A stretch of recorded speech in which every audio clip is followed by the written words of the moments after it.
came over with my two kids who, on a night flight, were not very, very happy. But it's all worked out. I managed to recover myself somewhat today, so all is well.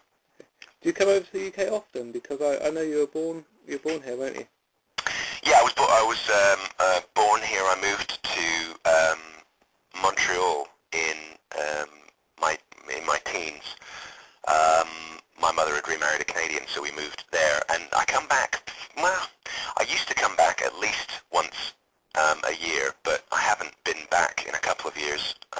I do still have my dad's stepmom and a couple of brothers that live over here, and all sorts of cousins and everything else. So I try and come back as much as I can, but the past few years I've been a bit too busy, so it just hasn't happened.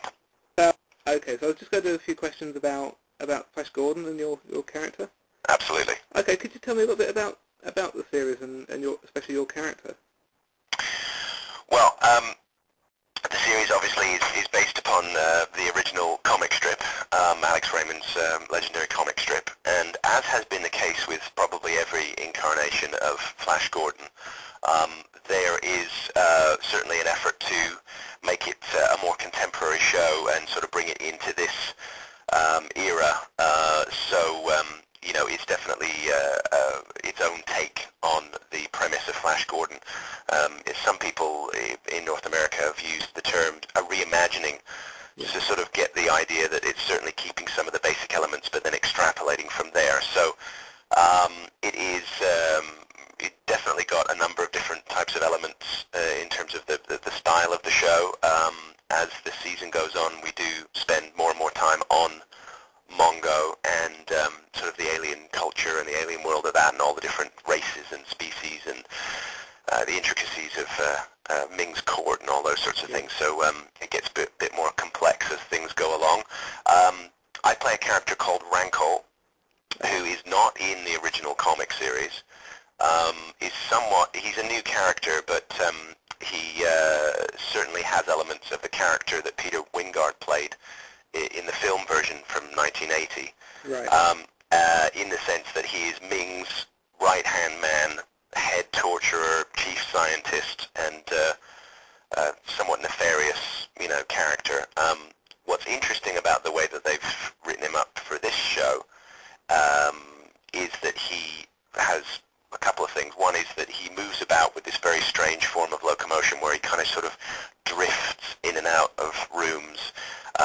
You never see his legs or feet because he's a deviant, and the deviants are a group of people who have been deformed in one way or the other by drinking something called grey water, which is polluted water on the planet Mongo. And so I move in this very strange way in and out of rooms. And also he's got a very sort of shadowy agenda that's a bit hidden at first, but you sense that there's something up about him, that maybe he's not as loyal to Ming as he appears, and as the season goes on we get into that a bit more and it starts to reveal itself. I mean, as a performer, what were your influences for Rankol then? What were the sort of key elements you were bringing into him from yourself? Well, I think one of the things that I sort of tried to key into was, as described to me when I was first in the process of meeting with the producers about taking on the role, they talked to me a lot about this idea of him being a deviant and the fact that he has some sort of he has this metal plate which restrains some sort of brain abnormality.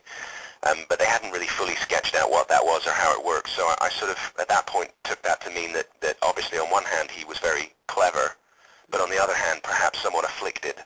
And so what I tried to do with him is work on a very internal, very subtle, cerebral quality and try and bring some of my own intelligence into it in terms of really trying to play the fact that even though he says little and speaks in a very measured and very soft tone, that there's definitely a lot going on in his head, and that in some ways what I drew from actually was the idea that some migraine sufferers, people that I know that suffer from migraines, often talk about the fact that in order to not trigger a migraine, they have to stay very calm, they have to keep themselves very soft in tone, and I tried to bring that in the idea that he's constantly in pain, and the only way to manage that and deal with that is to just maintain this state of being very, very gathered.